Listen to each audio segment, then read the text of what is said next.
Si vous entendez ma voix jusqu'au fond, non? Donc je suis obligée de prendre le micro. Ce qui n'était pas prévu au programme.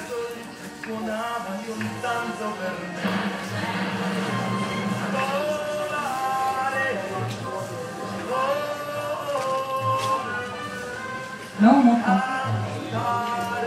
Nettement mieux. Donc, bonjour. Qui n'a pas rêvé un jour d'avoir volé? Voler avec des ailes. Volare.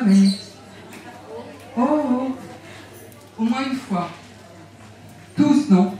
Parce que nous avons tous en nous la mémoire d'avoir eu des ailes un jour. Parce que nous avons tous en nous la mémoire d'avoir volé un jour. On a en nous la mémoire de l'évolution. Mais on a oublié. C'est comme les eaux de source. Vous savez tous qu'on a des eaux thermales, guérisseuses. Au siècle dernier, il y a des pharmaciens qui ont eu une idée de mettre ces bouteilles, ces eaux, chaque fois je me trompais quand je répétais, ces eaux en bouteilles. L'idée, c'était d'amener la source au patient au lieu que le patient aille à la source. Simplement, les résultats thérapeutiques ont été moindres et les études qui ont été menées alors ont démontré que l'eau de source, éloignée de sa source, perdait de sa vitalité, perdait son champ électromagnétique, perdait la mémoire de ce qu'elle avait à faire, perdait son pouvoir guérisseur. Eh bien, nous, c'est pareil. Nous perdons nos capacités, notre pouvoir, parce que nous perdons la mémoire de notre origine. Origine, origine, gène, ADN. Je vous invite à écouter ce que Joël Burlet dit au sujet de l'ADN. Peut-être, Joël Burlet, ce serait l'occasion de poursuivre sur l'épigénétique, parce que vous l'avez abordé très rapidement en préambule de cette conférence, et pourtant c'est un sujet intéressant. Qu'est-ce que c'est? Alors c'est plus qu'intéressant. L'épigénétique, je vais vous expliquer ce que c'est la grande révolution de la biologie de ces 5 dernières années, pas 10, 20, 30, 5 dernières années. Il y aura une floraison de prix Nobel sur ce sujet. Vous connaissez tous la génétique, c'est l'ADN, le programme du vivant. Et pendant très longtemps, on a cru que cet ADN ne pouvait faire des variations. C'est vrai d'ailleurs, c'est une réalité, par des mutations qui mettent très longtemps à se traduire par des espèces qui vont s'adapter et donc sélectionnées par la sélection darwinienne. Or, le programme de la vie ne code que pour 15% des machines-outils qui font fonctionner la cellule vivante, c'est-à-dire les enzymes et les protéines. 15%. Donc on s'est dit, mais qu'est-ce que c'est que le reste, les 85%? Et comme on ne savait pas, on a appelé ça junk DNA, ADN poubelle.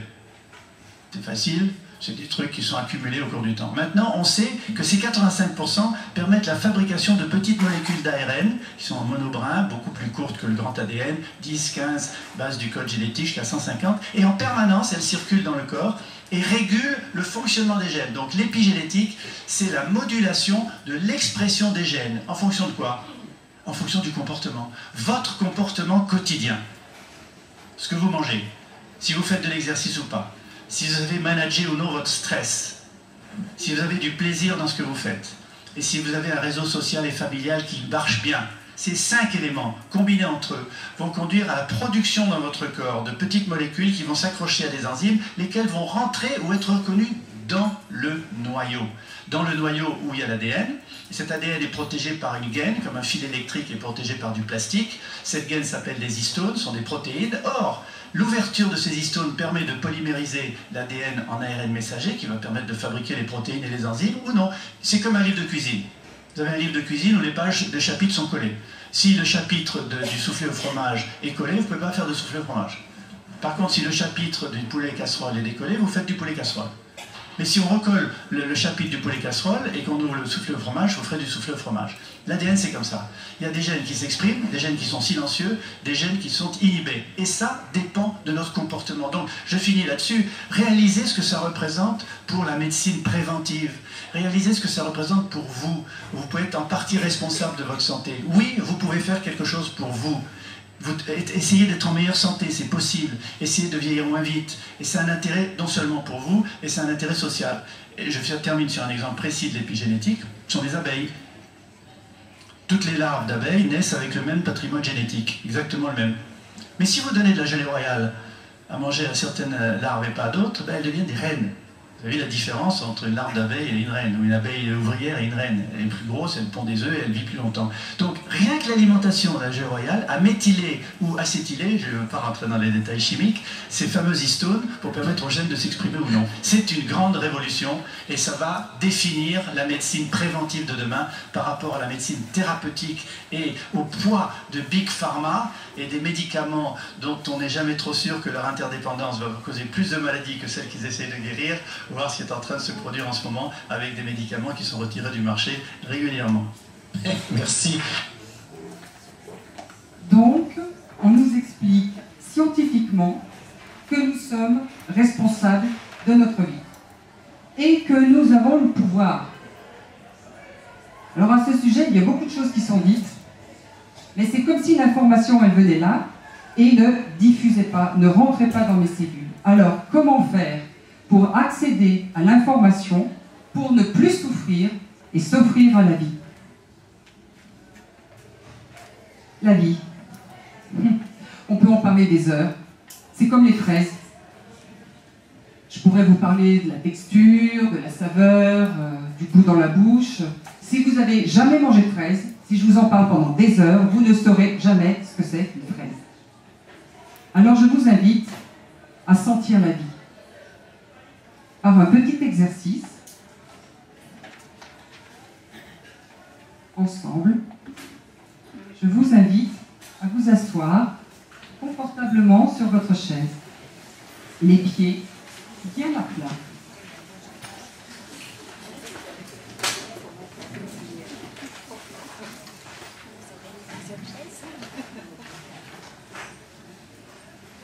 Les deux mains posées, les paumes des mains posées sur vos cuisses. Je vous invite à fermer vos yeux doucement, les paupières délicatement posées sur vos cuisses. Vous respirez tranquillement et vous sentez le sol sous vos pieds.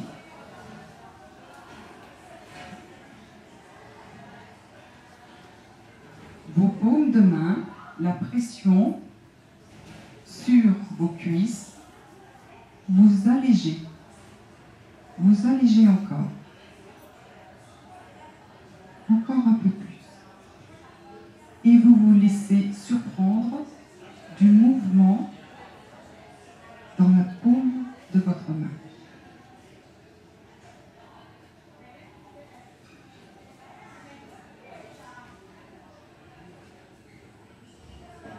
C'est comme une danse.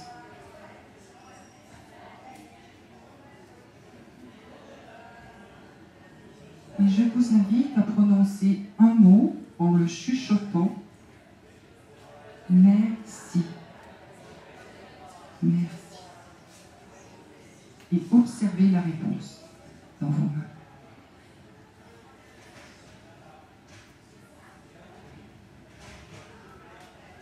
Vous pouvez glisser vos mains le long des cuisses jusqu'aux genoux et vous lâchez complètement.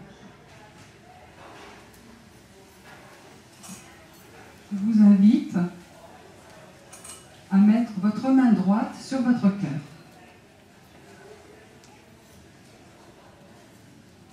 Et vous mettez la main gauche par-dessus la main droite, devant. Léger, léger, comme une plume. Imaginez le petit bouchon qui flotte sur l'eau. Le pêcheur qui a ce petit bouchon qui flotte sur l'eau. Et accueillez le mouvement. La couleur, l'émotion, la vibration, peu importe. Laissez-vous surprendre.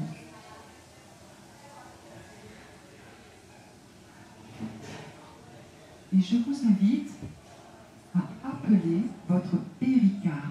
Erika, appelez-le, prononcez. Erika, Erika. Il n'a pas l'habitude. Invitez-le et dansez avec lui. Erika.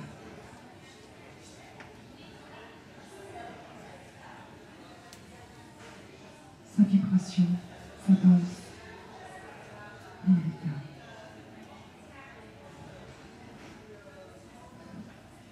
Demandez-lui, comment te sens-tu? Prononcez, pour qu'il entende bien.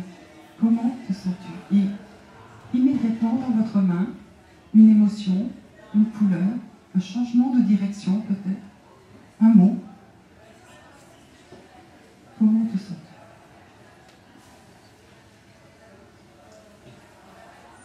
Et rendez la réponse. S'il n'y a pas de réponse, c'est pas grave. Et répétez après moi, merci pour cette expérience de vie avec toi. Merci pour cette expérience de vie avec toi. Et observez la réponse.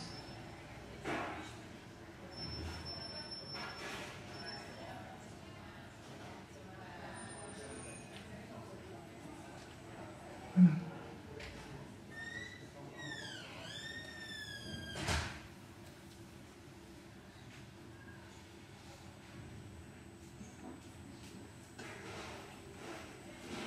Eh bien, la vie, c'est ça. C'est énergie et mouvement. S'il y avait deux choses pour caractériser la vie, énergie et mouvement.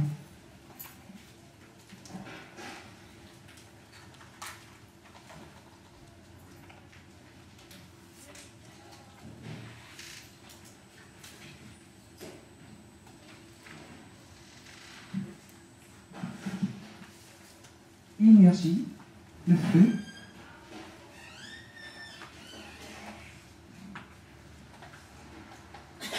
Alors vous ne voyez pas les gens du fond, mais la petite volute, le mouvement. Eh bien, cette étincelle de vie, c'est notre origine, qui contient toute l'information de qui nous sommes et de ce que nous devons faire. Cette étincelle, la connaissance, l'esprit, qui contient tout. La seule différence, c'est comment cette essence va s'exprimer. Et elle va s'exprimer de manière différente selon le corps physique utilisé. Le mouvement continu, illimité. Cette vibration, la vie, qui crée et qui anime, anime, anima, âme. La vie, l'âme, crée et anime le corps. Le corps, qui est cette partie densifiée, qui est la manière dont la vibration, dont la vie va s'organiser pour créer la matière. La cellule crée une cohésion, la vie crée une cohésion entre les cellules.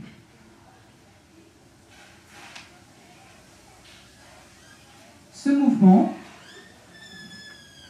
il a une direction, de dedans en dehors. Il a une amplitude, c'est notre vitalité. Et il a un rythme. Notre musique. Et il a un ordre. S'enraciner pour grandir. Ce mouvement est expansion.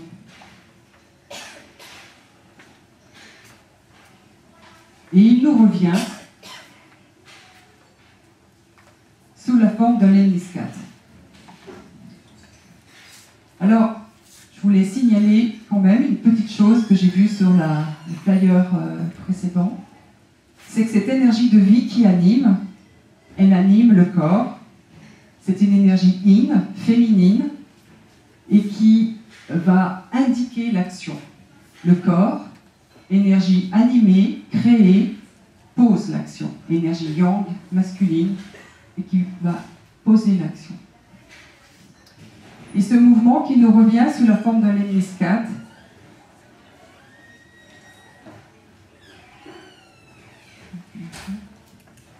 symbole du mouvement infini,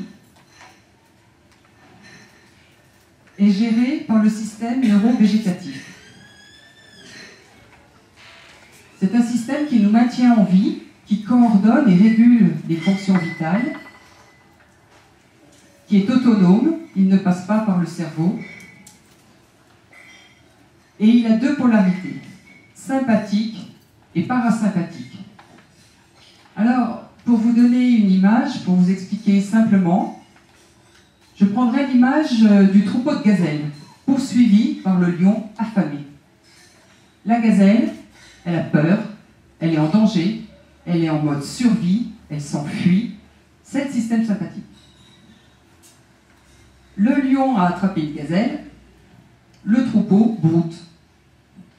Plus de danger, retour au calme, à la confiance, et il savoure l'herbe fraîche de la savane s'il en est. Eh bien, le système parasympathique, c'est ça. Le système sympathique a une action accélératrice, excitatrice, réagit avec la peur,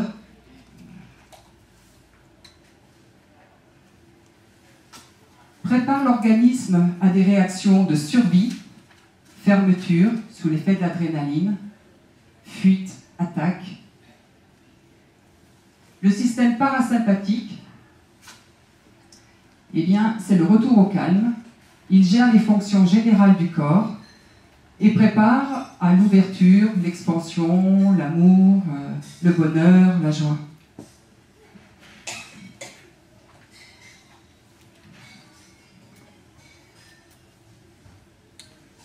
Il est donc nécessaire qu'il y ait une harmonie entre le corps et l'âme.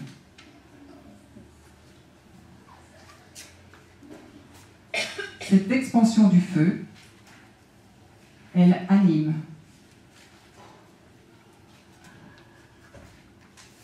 Elle dirige le corps. Le corps est au service de cette énergie, au service de l'âme. Simplement, quand on oublie qui on est, quand on oublie qu'on est cette énergie de vie, cette expansion, on croit qu'on est que ce corps. Et comme on croit que ce qu'on voit, on croit qu'on est juste que ce corps. Et de fait, on a peur. On a peur de la mort de ce corps, on a peur de perdre ce corps, on a peur de la mort, on a peur de perdre, on a peur de tout. On a peur de manquer.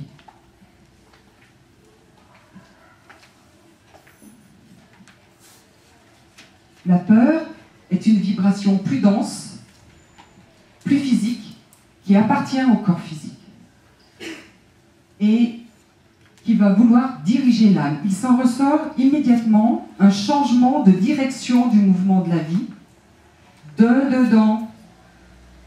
Le mouvement qu'elle est de dedans en dehors, dans l'expansion, va aller de dehors vers le dedans. Cette rétraction va être liée à la sécrétion d'adrénaline, et l'énergie va être bloquée. C'est pas que je manque d'énergie quand j'ai peur, mais l'énergie est bloquée à l'intérieur de mes cellules, à l'intérieur de mes organes. Mon âme ne peut plus s'exprimer librement parce que mon corps physique, qui a peur, l'enferme. Et là, tout peut arriver. C'est là que je commence à tomber malade. Tumeur, infection, inflammation, kyste, troubles immunitaires, parce qu'on ne peut pas vivre 24 heures sur 24 sous adrénaline. Il va y avoir un relais par le système endocrinien du corps avec sécrétion de cortisol. Et vous savez tous que la cortisol va entraîner une déficience immunitaire. Cette déficience immunitaire sera aussi la porte ouverte à des troubles psychosomatiques, tels que le lupus, polyarthrite rhumatoïde, dépression.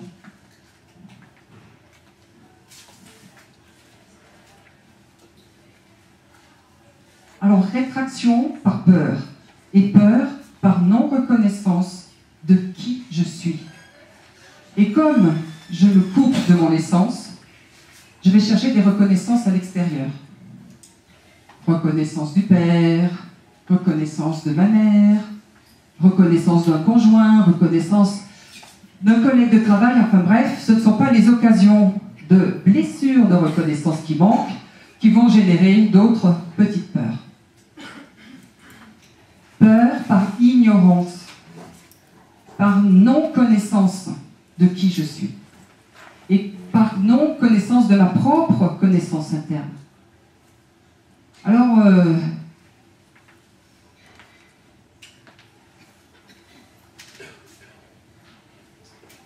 Alors coupé de cette essence, on va rechercher des connaissances à l'extérieur, des diplômes. Alors que connaissance, c'est vraiment naître avec. Prenez par exemple une graine de blé. Cette graine de blé. Elle sait exactement ce qu'elle doit faire. Elle sait exactement quelle plante elle va donner. Eh bien nous, notre graine originelle, qui contient toute l'information de qui nous sommes et de ce que nous devons faire, c'est notre cœur. Notre cœur est le point de départ et l'organe premier qui, au stade de l'embryon, se forme. La graine, elle est enveloppée par le péricarpe. Péricarpe. Je suis allée voir dans le dictionnaire péricarpe. Définition, partie du fruit qui englobe et enveloppe le cœur. La graine. Merci de suivre, c'est bien. Eh bien, notre péricarpe est l'enveloppe qui protège notre cœur, qui a toute l'information du corps qu'il doit créer. Le péricarpe. Voyons d'un peu plus près. Le péricarpe, membrane qui enveloppe le cœur. Il est situé au centre du médiastin. C'est lui qui contient le cœur, qui lui empêche d'avoir de trop fortes dilatations, qui le protège comme un bouclier, qui le maintient au centre du médiastin. Parce que le cœur est le seul organe qui ne tient à rien dans le corps. À rien. Même à l'intérieur du sac péricardique, il est libre. La seule chose qui va maintenir le cœur au centre, ce sont les insertions du péricarde, insertions péricardiques. Ce péricarde est protégé de chaque côté par les poumons, devant par le sternum et le thymus, et derrière par les vertèbres. Le péricarde est donc bien protégé. Et il est composé de 2 couches. Une couche externe, très rigide, fibreuse, et une couche interne, plus souple, fine, lisse. Et ces 2 couches glissent l'une sur l'autre. Mais quand le péricarde est rétracté, ces 2 couches vont plutôt frotter. Ça va faire comme quand vous portez des chaussures neuves et que vous avez une ampoule, hein, une espèce d'inflammation par frottement, parce que le cœur, lui, il continue de battre à l'intérieur. Et donc, ces 2 couches vont frotter, avec épanchement de liquide, d'où péricardite. Et on ne parle même pas des coronaires qui passent par des sillons prévus pour elles par le péricarde. Donc, le bon fonctionnement du cœur dépend du péricarde. Simplement, ce péricarde a plusieurs insertions péricardiques qui le relient à plusieurs systèmes du corps. Il est relié, de par sa position au diaphragme et au pilier du diaphragme, il est relié à la charnière dorso-lombaire. Il est relié à la charnière dorso-lombo-sacrée. Il est relié à la charnière cervico-thoracique, d'où sort les plexus brachiales qui vont jusqu'au bras. Il est relié directement au sternum, à la première côte. Il est relié à la thyroïde par les ligaments thyropéricardiques qui se poursuivent en montant jusqu'à la base du crâne par la gaine cervicale du cou.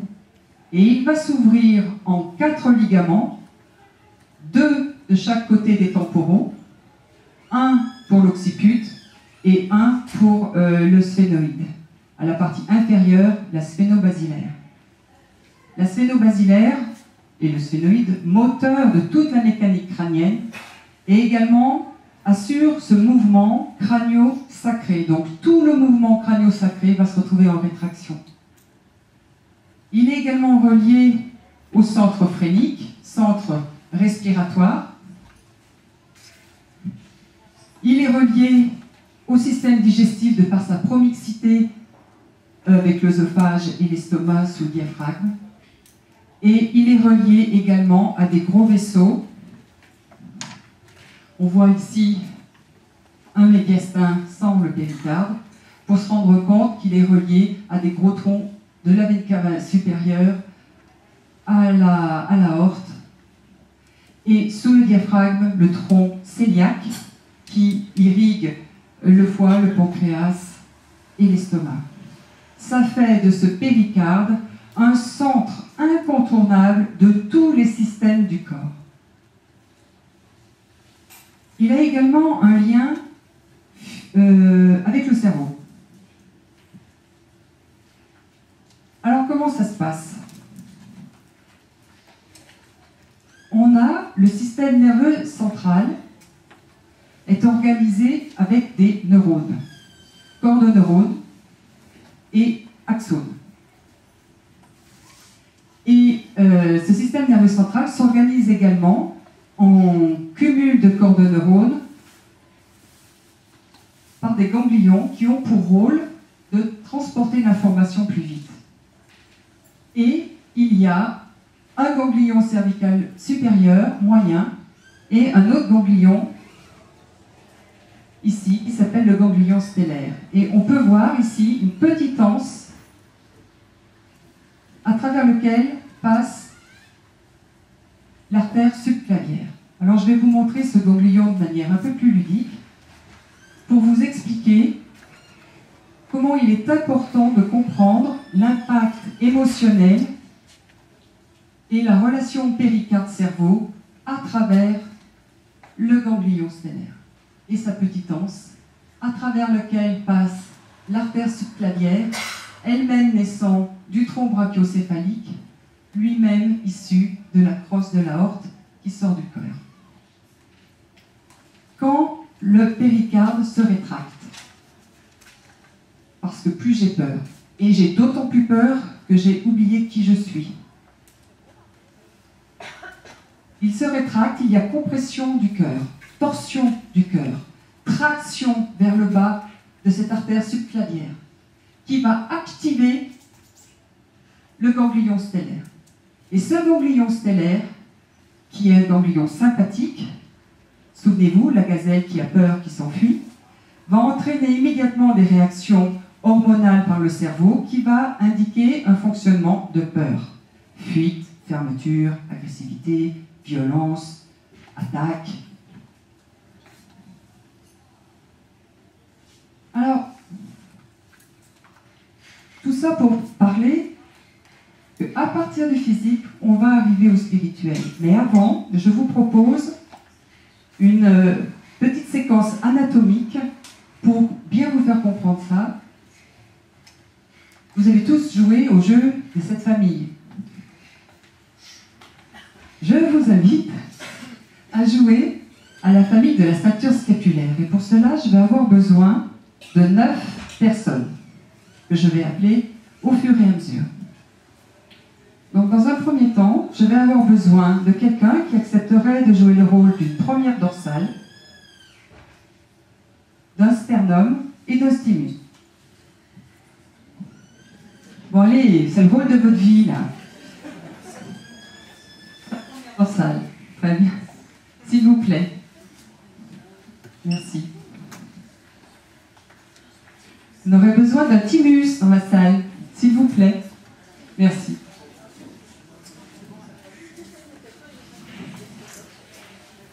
Donc, la première dorsale. Vous venez ici, moi tu viens là. Le sternum vient là, ici. Et le thymus derrière. Voilà. Donc tu mets tes mains sur mes épaules, la première dorsale. Je suis le péricarde. Je suis ligament sterno-péricardique supérieur. Et un peu d'imagination. Hein. Ça, c'est le ligament sterno-péricardique inférieur. Je ne peux pas le mettre plus haut pour les gens du fond, désolé. Donc, nous sommes tous ensemble, comme ça, tout va bien, je vais bien. Et puis tout d'un coup, j'apprends une très mauvaise nouvelle. Ma meilleure amie est très malade. Alors, comment ça va le thymus? Dur, hein? Un peu comprimé. Voilà. Après, on nous dit que le thymus s'atrophie avec l'âge. Dans la famille ceinture-scapulaire, je demande 2 ganglions stellaires. S'il vous plaît. Ça va? Il se remet le thymus? Est-ce que... Ah, on ne va pas le laisser tout seul, ce ganglion stellaire. Donc, avance-toi un tout petit peu, sternum, thymus, c'est bien. Ganglion stellaire, tu vas faire comme ça. Elle est l'anse subclavière du ganglion stellaire, qui, activé, va réagir avec des réactions sympathiques déclenchées au niveau du cerveau. Deuxième ganglion stellaire, anse. Voilà. Je suis le péricarde. Et je suis l'artère subclavière. Je vais bien, tout va bien. Vous voyez? Et puis quand j'ai peur, je titille un peu les ganglions stellaires. Hein? Ok. Vous restez toujours en place. Je vais avoir besoin de 2 côtes. S'il vous plaît. Et de 2 clavicules. Ben, la famille scapulaire... Mais je vois qu'il y a des nanas, hein. Il n'ose plus maintenant. Donc, alors la clavicule après. Alors, la première dorsale, elle s'accroche. Enfin, la première dorsale. La première côte, voilà. Et elle s'accroche sur le sternum. On se resserre. Et notre première, voilà, côte comme ça. Donc, la première côte est reliée à la dorsale, directement au sternum. Mais il manque une clavicule. Allez! Allez! Oh non, allez, on en a un, il va pour 10, allez! Donc, ma clavicule, tu vas juste te mettre comme ça. Tu nous tournes un tout petit peu de haut, tant pis. Voilà. Attention, vous les représentez tous. Hein. Venez là, hop, clavicule, hop. Voilà. Voici la ceinture scapulaire. Je suis le péricarde.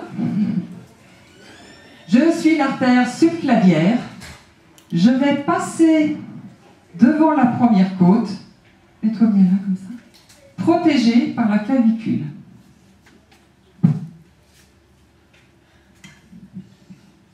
Je vais bien, vous m'entendez? Oui. Je vais bien, tout va bien.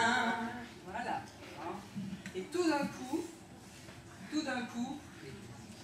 suis au volant de ma voiture. Je vais bien, tout va bien. Et tout d'un coup, il y a un gamin qui vient d'échapper son ballon. Oh mais c'est pas possible ce gamin, mais c'est pas possible. Comment ça va la dorsale? Comment ça va là-bas derrière? Allez, un bon coup de télécarte pour libérer tout ça. Voilà ce dont on avait vraiment besoin. Bon, alors sur le coup, tout va bien. Et puis dans 6 mois, j'ai des fourmillements, des nausées. On fait pas le rapprochement, mais on devrait. Bon, Donc, j'invite ma première dorsale à partir. J'invite les premières côtes et les clavicules à partir. Tu étais la clavicule. Lance des ganglions. J'invite le sternum à partir. Je propose au thymus de respirer. Tu peux partir. Et est-ce que... Est-ce que les ganglions stellaires peuvent sortir? Non. Non, parce que cette artère, elle va jusqu'au bout des doigts.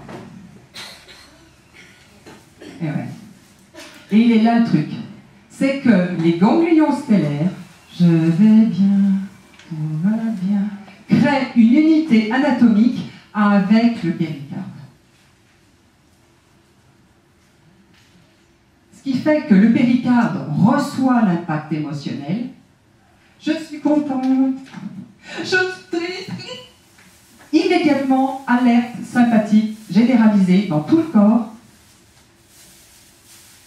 Et tout ce que fait le péricarde retentit sur le ganglion stellaire. Avec réaction sympathique généralisée. Merci, mesdames. Merci.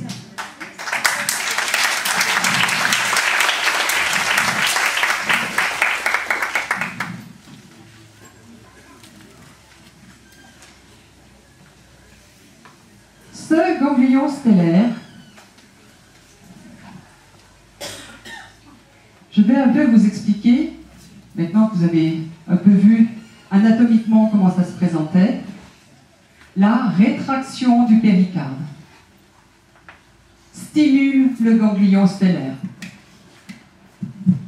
qui envoie une information au tronc, au centre cardio-respiratoire du tronc encéphalique, qui envoie l'information au thalamus. Du thalamus, ça part vers, c'est trop haut pour moi, mais ça part vers la porte de nos émotions qui sont les amygdales cérébelleuses. Amygdale cérébelleuse, la porte de nos émotions dans le cerveau. Et l'information se poursuit dans le cortex. Et là, le cortex est bloqué.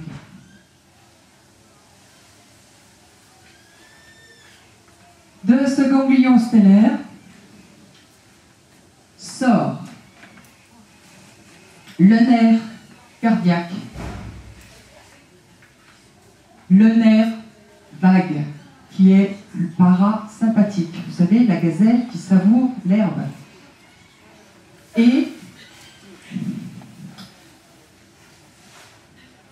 il sort le nerf cardiaque, le nerf phrénique et cette anastomose avec... Là, je ne sais pas ici, tiens. Bon.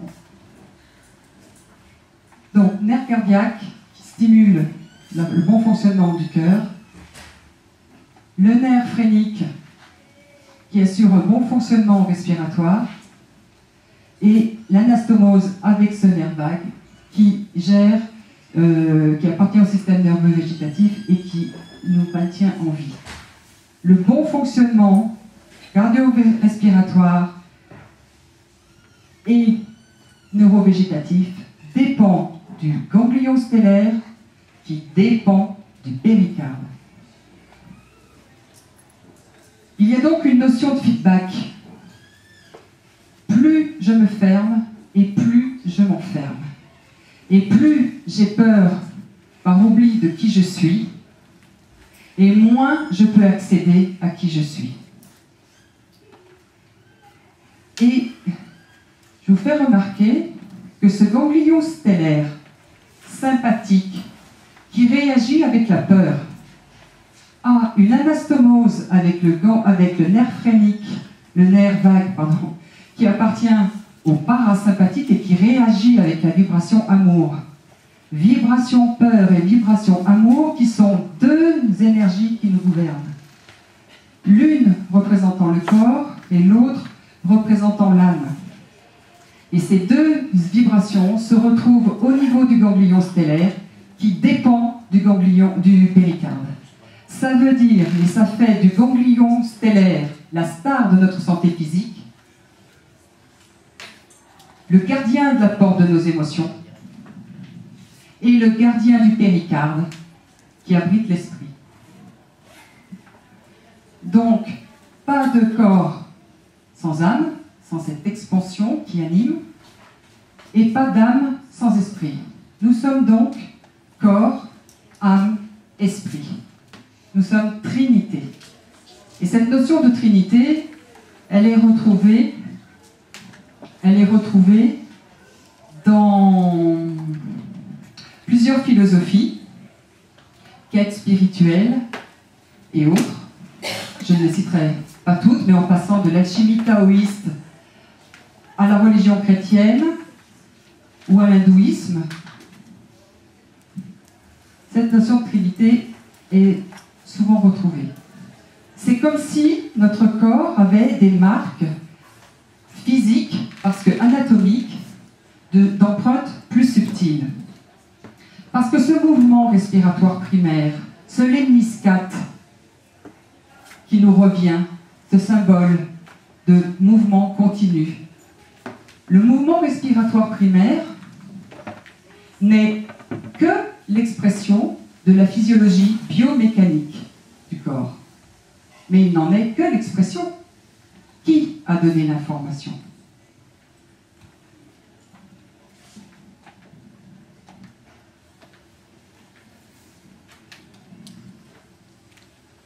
De la même manière, le système nerveux végétatif, nerfs sympathiques et parasympathiques, s'anastomose entre eux par des plexus nerveux, qui portent des noms différents selon les étages où ils se situent dans le corps. Et je vous invite à remarquer la similitude avec ces plexus nerveux et les chakras, qui sont des roues énergétiques en dehors du corps.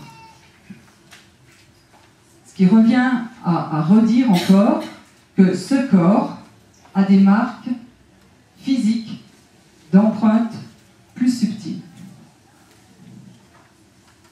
Alors cette notion de Trinité, elle nous invite, en tout cas elle a invité certains, à faire la relation avec la Trinité chrétienne, de la religion chrétienne. Comment ça se passe? Corps, âme, esprit. Père, Fils, Esprit Saint. Père, créateur. Énergie, créatrice.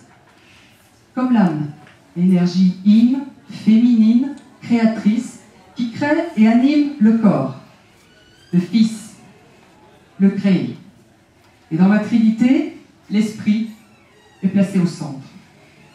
C'est-à-dire que quand le corps et l'âme se retrouvent au niveau du cœur péricarde, l'esprit se révèle. Mais l'esprit, il va faire sa part de boulot, si j'ose dire. L'esprit, il est écrit, l'esprit relie le Fils au Père. C'est-à-dire que le corps de l'âme, qui est corps mental, corps émotionnel, corps astral, va être relié à l'énergie créatrice, le Père. Et c'est ainsi que lorsque le corps et les trois essences du corps, représentées par le péricarde dans son énergie terre, s'unit aux trois essences de l'âme dans son énergie ciel, c'est la Trinité parfaite. Lorsque les trois essences de l'âme retrouvent le corps, au niveau du péricarde, l'esprit se révèle. Et c'est ça l'expérience christique. C'est de réaliser la Trinité en soi pour devenir un être accompli, ayant conscience de son essence divine. Ça nous ramène à la chimie taoïste, qui considère et utilise trois énergies particulières, le Tsing, le Qi, le Shen. Ces trois essences pour permettre une transformation qui consiste à extraire de l'originel quelque chose de plus subtil et qui aura un impact sur la conscience c'est l'éveil. Mais l'essence de l'homme n'est pas dans le cœur. Tout près, pas loin, dans le péricarde. Que savez-vous de la quête du Graal?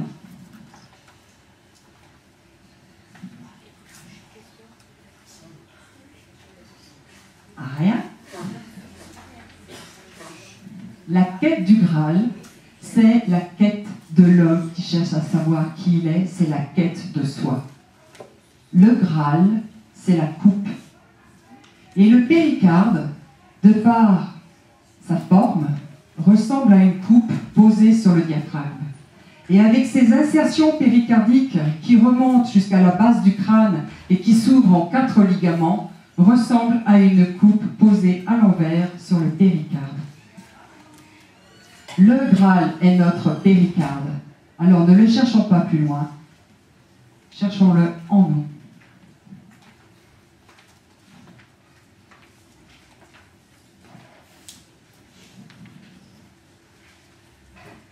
Quand j'ai peur, par oubli de qui je suis, parce que la plus grosse blessure de reconnaissance, c'est nous-mêmes qui nous l'infligeons. Hein. Le péricarde se rétracte et en serre la pointe du sternum dans le ligament sternopéricardique inférieur. Et le péricarde devient dur comme une pierre. Que dit la légende? Seul un chevalier au cœur pur pourra soulever Excalibur et sera roi. Quand on libère le péricarde, la pointe du sternum Excalibur se soulève, le cœur devient pur et on peut soulever Excalibur. En libérant le péricarde, le chakra du cœur s'ouvre. C'est à ce moment précis que l'âme s'unit au corps et tous les chakras s'ouvrent en même temps. Il y a un mouvement d'expansion en croix, haut, bas et sur les côtés.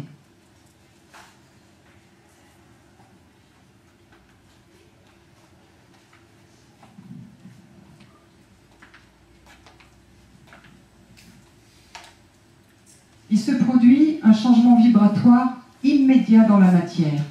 Le cerveau arrête sa fabrication d'hormones de peur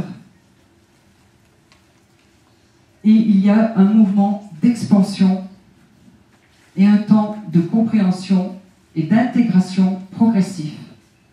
Mais le tout, c'est de se rendre compte en mettant notre cerveau au service de notre âme et plus au service de nos peurs. Ça tombe bien, on a la pensée pour ça. Le péricarde, il faut avoir conscience qu'il existe et conscience de toute sa dimension. La seule chose dont nous avons besoin pour se connecter à la connaissance, c'est l'attention. Le péricarde nécessite une attention particulière. Alors, comment utiliser l'énergie du cœur? Montserrat Gascon, qui m'a formé à la libération du péricarde, a appelé ça de manière très savante le coup de péricarde. Le coup de péricarde, c'est une propulsion en avant du sternum, comme ça. Hop. Un petit coup de péricarde. Avec attention. Et pour cela, il faut nommer.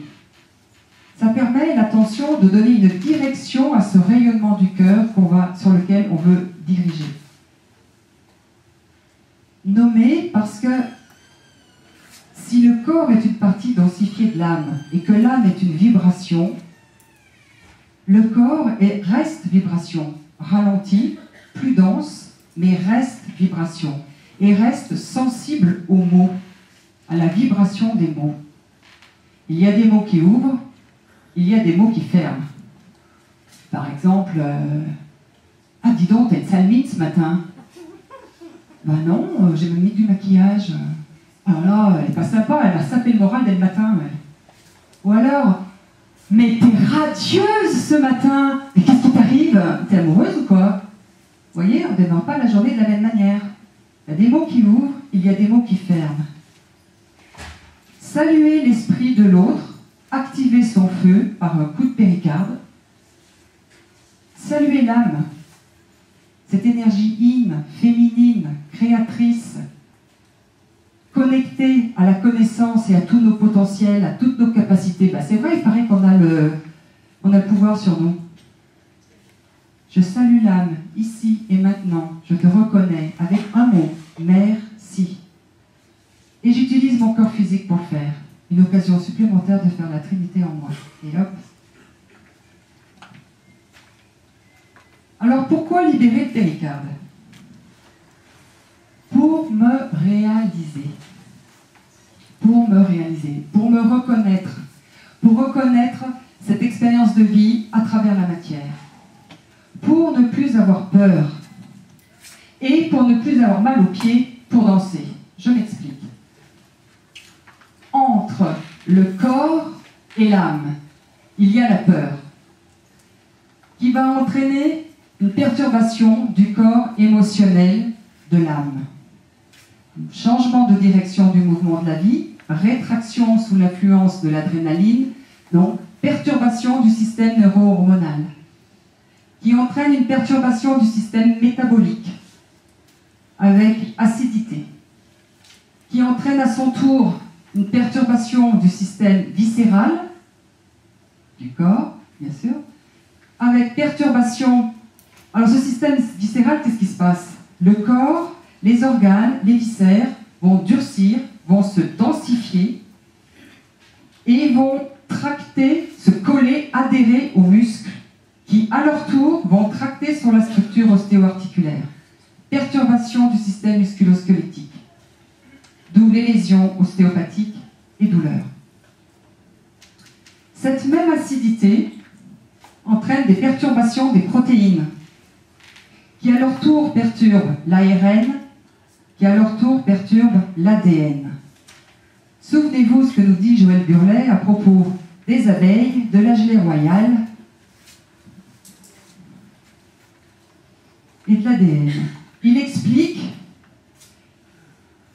qu'il y a des protéines qui peuvent polymériser l'ADN en ARN messager, qui à son tour peut produire des protéines et des enzymes, ou pas, qui pourront être reconnues et rentrer dans le noyau qui contient l'ADN.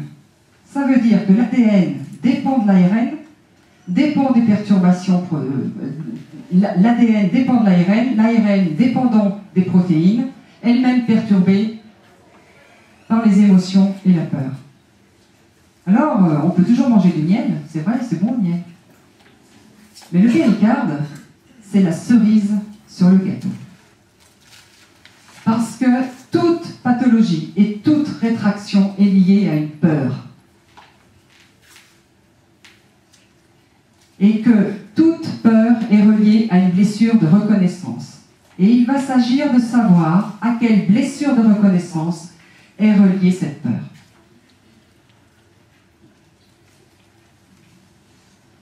La cellule, entendue, reconnue, se libère.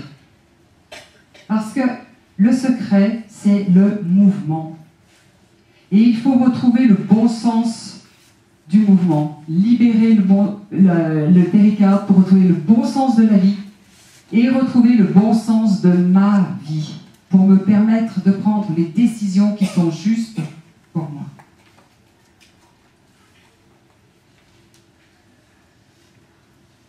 Mouvement, expansion, qui est le symbole de la connexion, qui est le symbole de la Trinité en tout et en tous, pour que la fleur de vie puisse se manifester. Quand vous allez bien, voilà à peu près à quoi vous ressemblez. Expansion, connexion à toutes nos possibilités et à toutes nos capacités. Vous aurez donc compris toute l'importance de libérer cette ceinture scapulaire pour notre évolution. Libérer la clavicula, la clé de nos ailes. La première cervicale, Atlas, change de position. Notre axe dans notre corps change de position pour une nouvelle verticalité, pour permettre notre envol.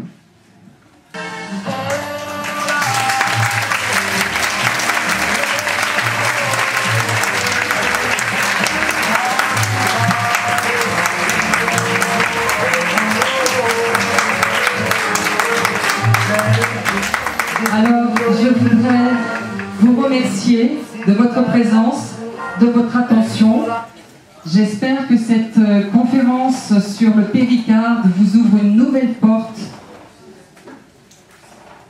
avec laquelle vous pourrez avoir un nouveau chemin et que vous y trouverez la même joie et le même envie de partage que j'y ai trouvé. Merci encore à tous. Merci au bureau d'harmonisance de m'avoir invité pour parler de cette libération du péricarde. Et une pensée particulière à Montserrat Gascon, sans qui je ne serais pas là pour vous parler aujourd'hui. Je vous annonce également, avant de laisser la parole à M. Christian Ourlot, un stage de libération du péricarde animé en avril prochain par Montserrat. Je me tiens à votre disposition pour toute information, soit sur mon site, soit sur le stand numéro 4. À très bientôt et merci de votre attention.